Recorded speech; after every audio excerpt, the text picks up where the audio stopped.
This isn't just a podcast. It's a reminder of what makes America stronger isn't a headline or a hashtag. It's people, from the ones building our homes to the ones rebuilding their lives. Veterans, tradesmen, neighbors, and volunteers. Real people doing real things. Here we find common ground first, and then we work on our differences. This is the Collective Perspective Podcast, where purpose, people, and progress meet. Hey everybody, welcome back to the Collective Perspective Podcast. My name is Jeff, and I'm here with my best friend, Travis. What's up, Trav? What's up, Jeff? Welcome back, everybody. Glad to be back. Let's get the show on the road. Yeah, man, it's good to see you again. Today, we're going to extend the series of Get Over Yourself a little bit further.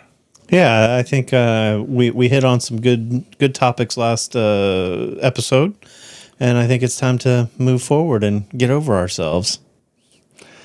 And, you know, to recognize the word pride. Pride is not always a villain. There's a type of pride that builds confidence, fuels accomplishments, and helps us stand firm on who we are. But pride also has a darker side. When it's rooted in ego instead of excellence, self over community, appearance over truth. This episode will explore both sides, the pride that builds and the pride that blinds. So pride, is it good? Is it bad? When does where do we draw the line on that?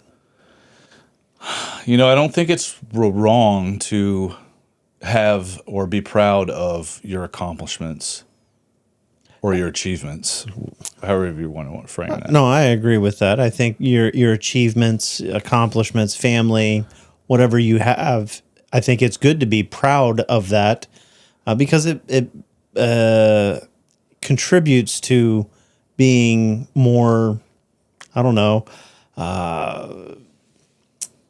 involved in your activities. I think this is a good example of where pride kind of gets in the way. And we all have seen those parents that are at their kid's sporting event and they are so proud of their kid. Man. They can do no wrong.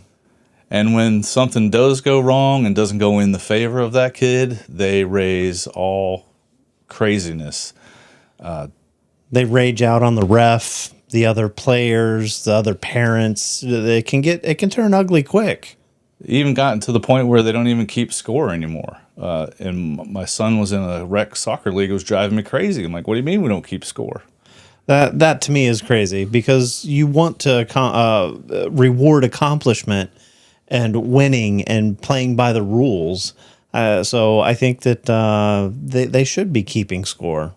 Everybody else does. And those types of pride motivate us to do our best and help celebrate our progress and reinforce identity and belonging. When we're celebrating the right kind of pride. Right.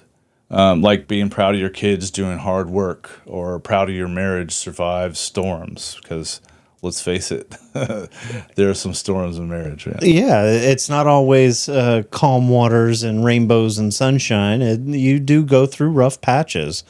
And sometimes pride, especially when it's self-centered and ego pride, can destroy those relationships.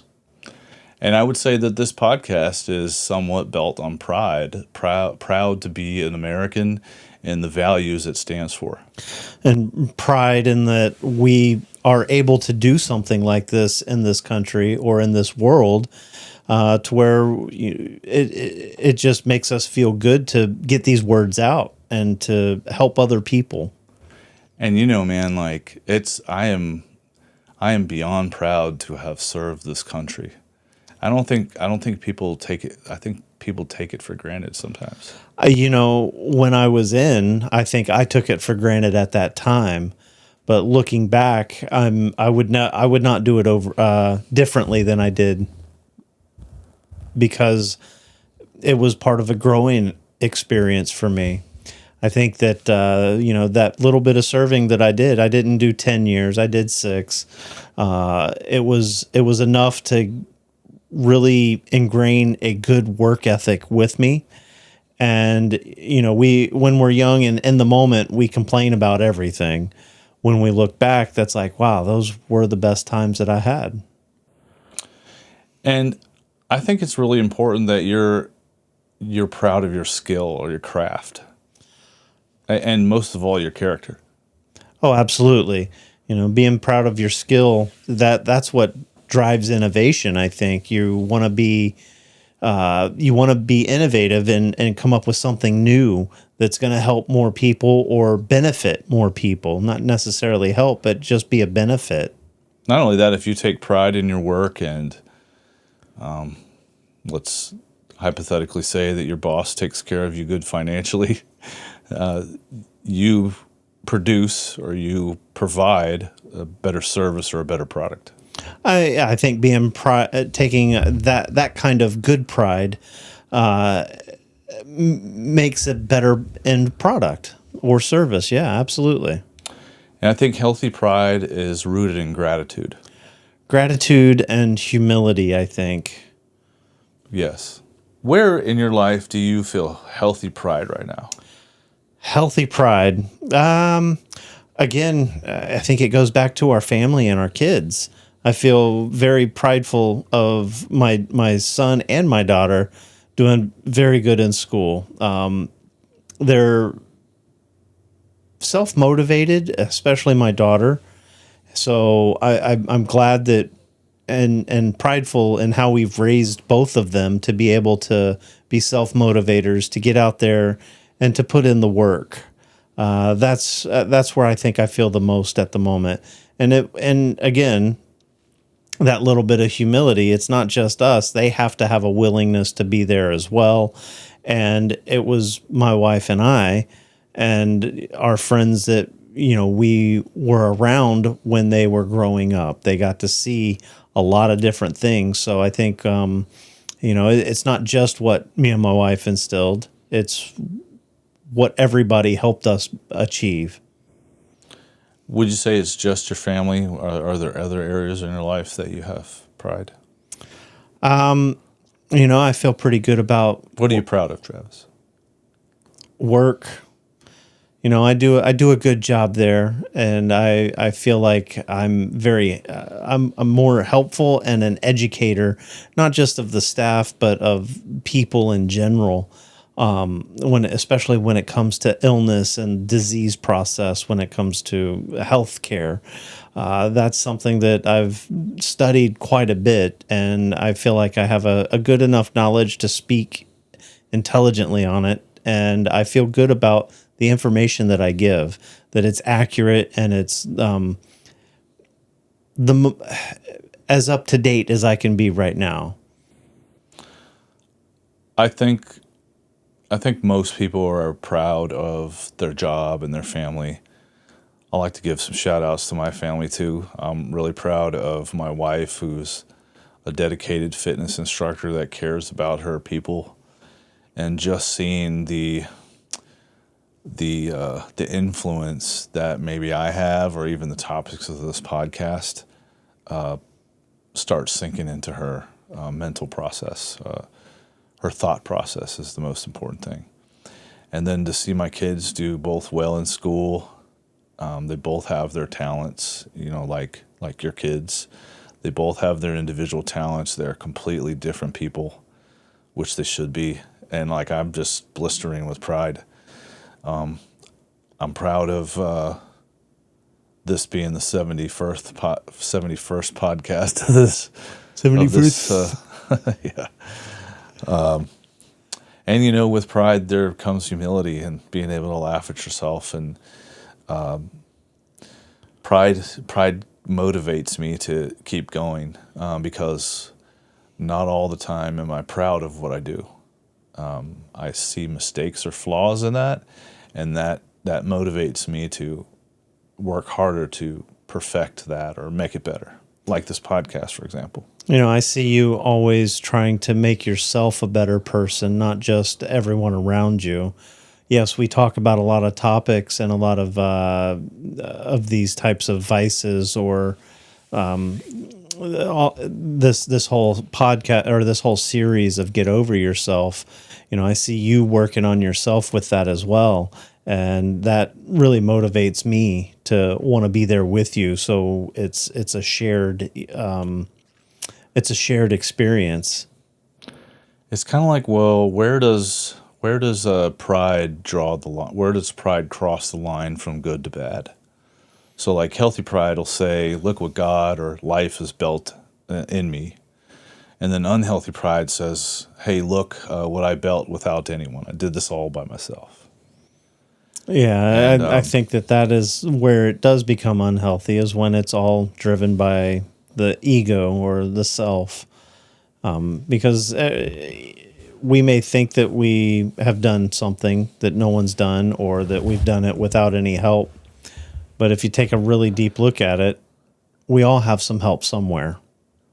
And being able to acknowledge that would help move away from that unhealthy pride. But that's very difficult for some people to do. I think, when the ego gets involved, it feels good to think that I did this, I accomplished this. Well, yeah, you're halfway there. You did accomplish it, but there's other processes and people to thank, or that were part of that success that you had. They might not have been a big part of it, but they helped in some way regardless. Do they deserve a piece of the recognition?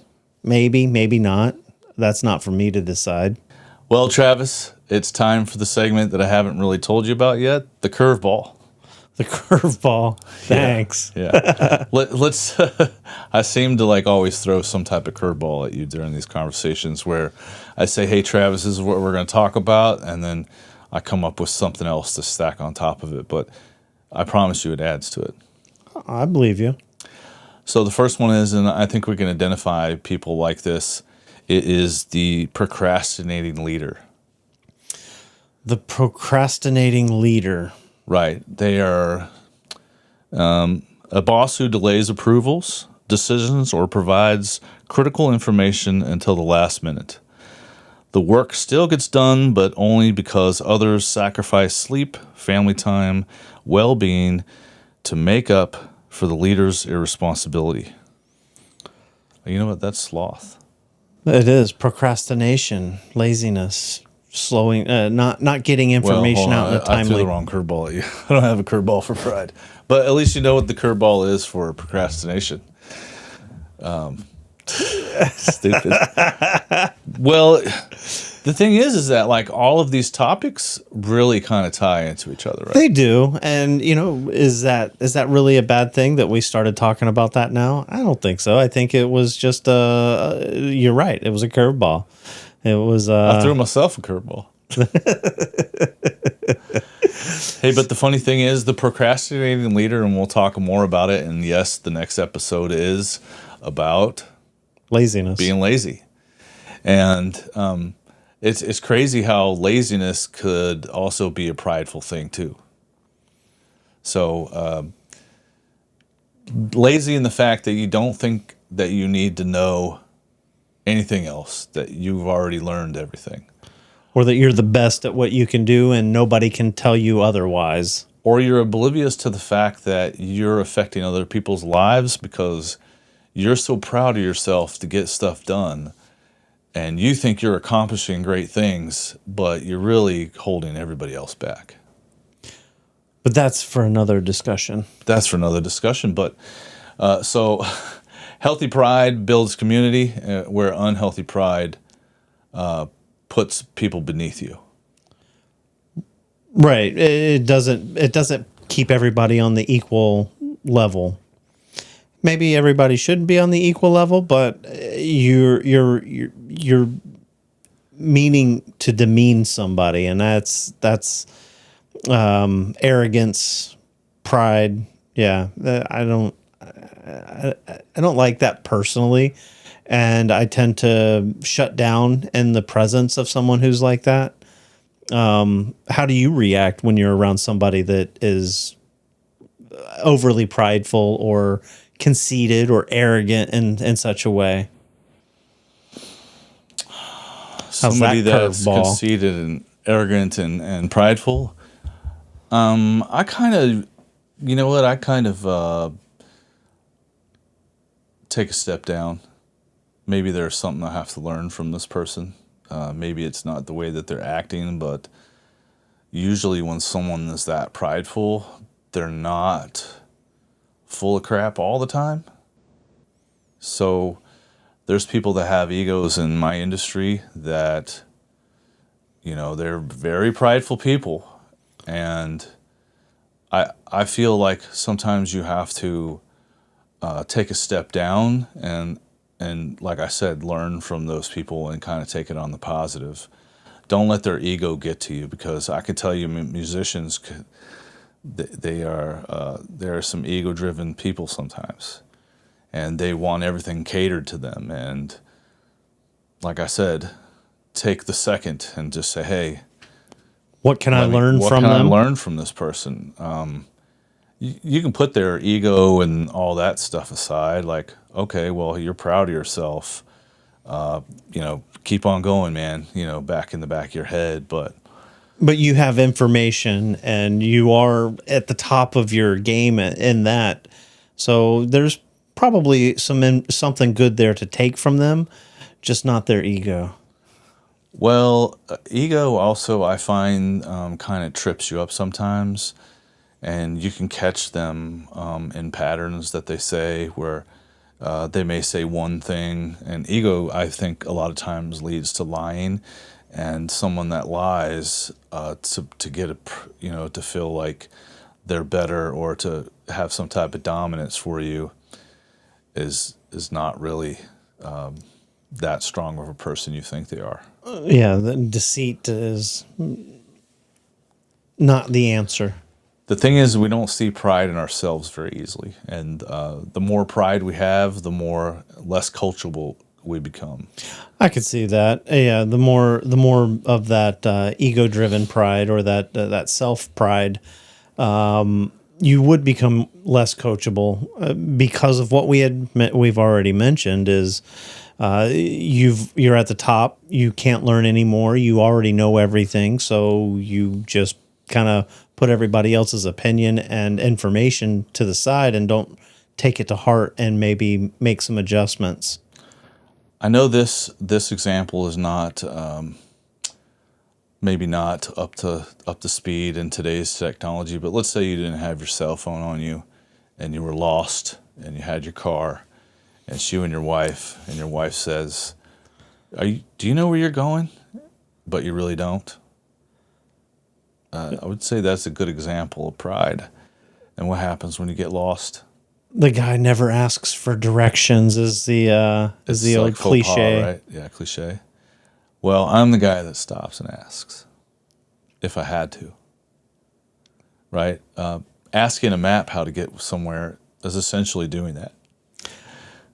That it On pretty your much map, on your is. phone, like, hey, how do I get here?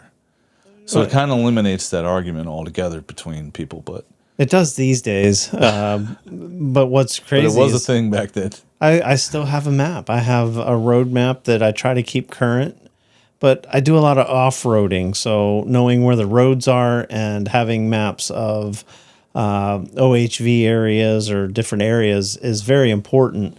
But you're right, though. With technology these days, you don't really need those paper maps.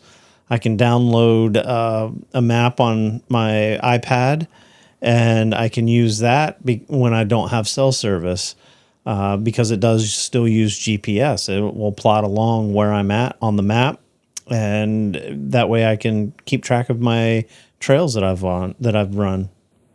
I follow the stars. Just kidding. That's funny.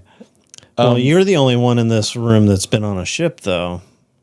Right. So you have seen the stars. Oh, I've seen them. I've seen them to full extent. I'm the only one in this room that's a shellback too. You scallywag. Yeah, that's true. That's true. And I want to tell you that by saying that humility is not a weakness, Travis. No, it's not. It's a strength that no longer needs applause. What is humility, though? What would you say humility is? Humility.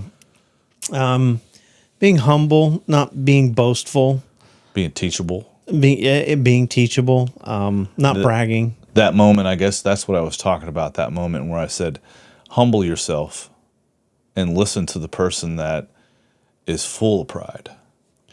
Because you're bragging about yourself, okay, that's arrogance and that's annoying, but it's like put up or shut up. If the guy's going, it's kind of like the analogy I like to say, the messy cook gets away with a dirty kitchen.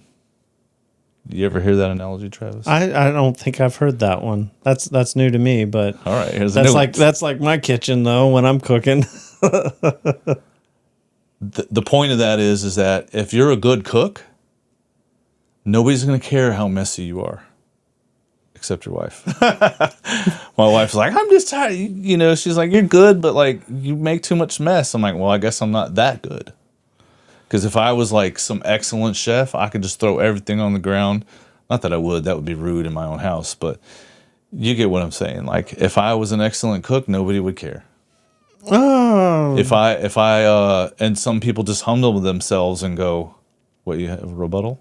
I do. Okay, because what's your rebuttal? there are good cooks that clean as they go. Oh, are you saying that you're one of them? No, I'm not. Okay. I'm saying that someone in my They house do is. exist. Oh, your wife, basically. She's like, why do you make such a big mess? I'm like, look, I tried. But you like the steak?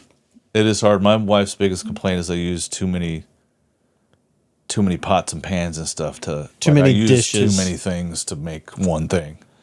Which she's not wrong. I mean, tonight I made something and I used 3 spoons because I put one in the sink and I should just watch it. But anyway, humility is be humble and take her advice and wash your spoon. Use one.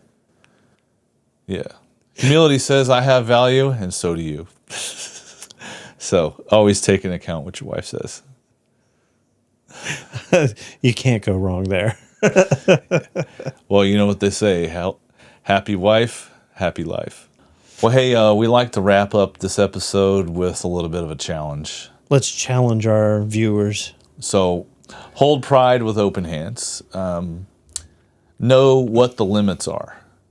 I think that's what the most that I think we'll learn, at least Travis and I will learn out of this series is where we draw the line with each one of these topics within ourselves. And I think that saying right there, hold it with open hands, because if it becomes too hot or too destructive, you can drop it quickly. If you hold on tight to it, then that's where we make our missteps. Hey, be open-minded about this podcast, this series. It's not a personal attack against you. It's not meant to be. It's really meant to identify, hey, sometimes you don't know you have a problem until you can identify that you actually have a problem and someone's just talking about it. I would hope that you are maybe listening to this with somebody, but most people are going to listen to this podcast by themselves and share it. So if you have someone struggling with pride, don't give them this podcast. It'll piss them off. But maybe nonchalantly, at least learn and observe and maybe give them hints on how to help. Or maybe just give it right to them and go, hey, I think you should watch this, you egotistical. There we go. Maybe you should watch this. Maybe not. Who Go knows? into it gentle. Gentle kindness to Gentle broach kindness. these subjects. Be loving about it. Look, obviously you're not going to throw this at someone that's highly prideful or psychotic, so don't try that. But let's build the kind of confidence that connects us and not the kind that isolates us. Because If you know what I'm saying. together we can accomplish many great things. Look, if you're proud to be in this country, honor what honors the most and not what it's about you all the time. I know Travis and I sacrificed our lives for a combined 16 years, and we look back on that time and we're grateful. We were For the opportunity to serve even. proud to be the service of this country. And I'll tell you, anytime I hear to this day, I still live by the core values: honor, courage, and commitment. So, hey, thanks for watching this podcast. We appreciate you. Please like, share, and comment. We hope hope you have a good day and be proud of yourself. Healthily, if that's a word. Oh, yeah. Get over yourself. Get over yourself. Peace out. Later.